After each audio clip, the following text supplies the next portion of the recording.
nice, loving, caring. Yeah, everybody get along well with her. We're just basically trying to support each other right now. We're still in disbelief, so, this pretty much is like a shocker. We're so, devastated. I don't even know what to say anymore. Very nice lady. Let me come and tell me, sir, me broke, but you $20. She not lend me. She'll give it to me.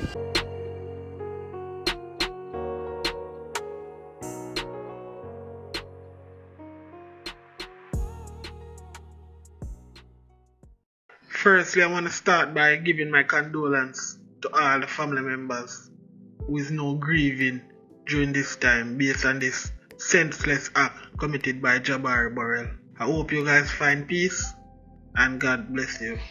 Blessed Sunday to you, my viewers and subscribers. I come to you yet again on our next tragic and unfortunate situation that took place at a house located in Queens, New York, where 3 women, all of Jamaican descent, life was taken by a man by the name of Jabari Burrell, who is the nephew and grandson of all the victims. Based on reports, it is said that a brave queen mom threw herself over her disabled stepdaughter in a desperate but doomed effort to save the young woman from a rampaging nephew who was arrested on Saturday for the loss of life of the 3 females. It is said that Jabari Burrell, who is the actual suspect, was smoking weed in the kitchen of the 182nd Street home in Queens when he got in an argument with one of the women and allegedly snapped.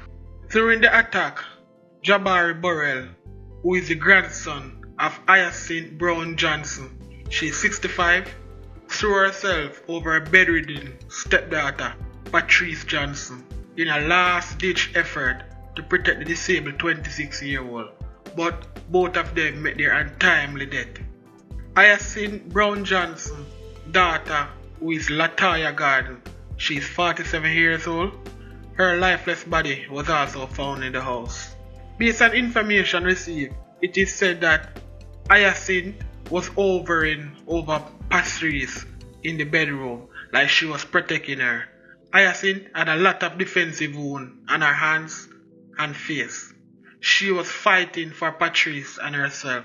It is said that the suspect, Jabari Burrell, then stole his grandmother, Hyacinth, 2004 Toyota Senna and drove to Virginia after the incident that took place in Queens. The police said upon viewing a neighbor's surveillance footage, they saw the suspect, Jabari Burrell, leaving the house at about 5 a.m. Saturday morning with the house surveillance footage in hand. The police then placed a bowler on that car, which is beyond the lookout. Couple hours later, Virginia State Police spotted the Toyota in Prince George, a town located in Virginia. The car had run out of gas, and upon the approach of the officer, the driver was seen behind the wheel, covered with blood and wounds on his hand.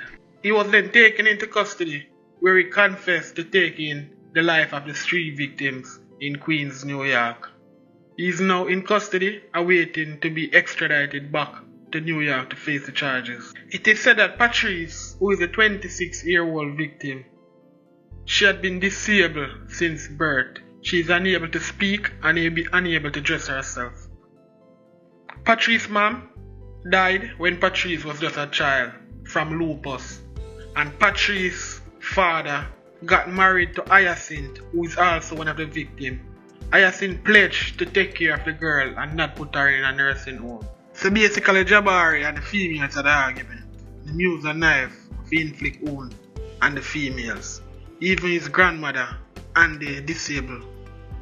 It's just a very tragic and sad circumstances where all of this took place under. Jabari is now caught and in police custody, so I'm definitely going to face the full brunt of the law. This man must crazy in the head, because there's no way possible a man in their right mind would have done something like this. Rightful thinking person wouldn't commit such a heinous act against these females. And the fact that them report him all missing earlier on in the year, So obviously maybe something in there going on in my head and which leads to this. Because there's no other way me can explain as to what really transpired. There's not much, even the family members are not sure as to what really caused it. Because them said before, it's not like he's a madman. So all of a sudden this just come over him. So it's either him fight some demons within himself from a long time or something. There's no way we can justify this form of atrocity when him commit against them people here. It's just a sad situation. So I'm gonna know make you watch some news clip as to where the incident took place and hear the family members speak. And I'm also gonna display pictures of Jabari throughout this whole thing. So thank you. If you like this content, please remember to like, share and subscribe to the channel. And I'll definitely keep you guys updated when more information is made available to the public. And like I always said, remember to hug your loved ones. Where we start tonight at 6 o'clock, I'm Natalie Pasquarella. A home health aide made that terrifying discovery in Queens. Police say all 3 women were stabbed in the neck. The discoveries were made inside a home on 182nd Street this morning in Springfield Gardens. And News 4's Jessica Cunnington live there with Jessica, the investigation into what happened there. Where this woman, her daughter, and her stepdaughter lived and where they were all killed, according to police. We are told that this was a very specific domestic situation, so people here on this block are wondering what would possibly lead someone to doing this, and where are they tonight? A quiet Queens block waking up to horror this morning. So heartbreaking. The oldest of the victims was Trudy Brown's aunt. My auntie, I just saw her on Tuesday. She gave me a hug. I was in shock. I'm still in shock. I was in disbelief. Like I really couldn't believe it. She says her aunt lived here with her daughter and stepdaughter who had cerebral palsy. Police say the home health aide for that 26-year-old came by this morning around 9:30 and found the young woman, a 47-year-old and 68-year-old, dead inside. A law enforcement official telling News 4 a family member is believed to have left the home after 5 a.m. and they are looking for that person. Neighbors in Springfield Gardens standing in the cold today looking on in shock, especially those who have known the older woman for years.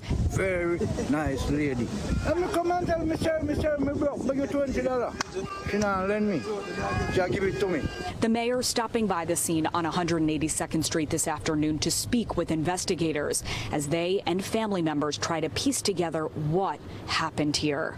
That's the thing. We really don't know. And, you know, as I said, we're still in disbelief. It's like, you know, we're just trying to figure out, you know, what really happened here. So hours later, still so many questions tonight. A senior law enforcement official telling us earlier today that they were specifically trying to speak with the grandson of that older woman to find out more information about what exactly happened in the home overnight. Obviously, detectives are on this and they're investigating this, and we, of course, will bring you any updates. But a lot of sadness on this block tonight in Springfield Gardens. It's very tough, and we're trying to hang in there. Me can't believe it, mama. Just trying to figure out whether I'm in a dream or something. It's unbelievable. This is a relative of the 68-year-old woman who died. Nice, loving, caring. Yeah, everybody get along well with her. We're just basically trying to support each other right now. We're still in disbelief, so, you know, this pretty much is like a shocker. We're so, you know, devastated. I don't even know what to say anymore. The nephew of one of the women that he supposedly killed. He was captured down in Virginia when he apparently ran out of gas. Authorities are now working on extraditing him back up here to New York. We're here at the scene. According to officers, this incident happened Friday morning. Let's jump over to the video. The victims are a 68-year-old mother along with her 47-year-old daughter and 26-year-old stepdaughter. Police tell us the 22-year-old man they've now arrested, again, as I said, was a nephew of one of the women. Investigators claim he stabbed all 3 of those women in the neck. One of them was also in the head. When we spoke to family members, they told us they were just in utter disbelief that one of their young relatives could be capable of doing something like this to his own family. Investigators haven't said why this man allegedly stabbed his family members to death. Virginia State Police tell us they found this man covered in blood, stopped alongside an interstate road down in South Virginia. about 35 miles away from the city of Richmond. That suspect apparently ran out of gas in a stolen vehicle and got stuck there. He is now being held in a Virginia jail until he can be transferred back up here to Queens. Other family members we talked to tell us the women who died were just kind people all around. Have a listen. Nice, loving, caring. Yeah, everybody get along well with her. We're just basically trying to support each other right now. We're still in disbelief, so, you know, this pretty much is like a shocker. We're so, you know, devastated. I don't even know what to say anymore. Back out here live, you can see the crime tape still up around this Springfield Gardens home in Queens. Police are calling this an isolated domestic incident. They say the public was never really in any serious danger. They're now working on identifying the 3 victims and releasing their names to us. Once the suspected murderer, Kaidi, is brought up here and officially charged, we will have his name as well.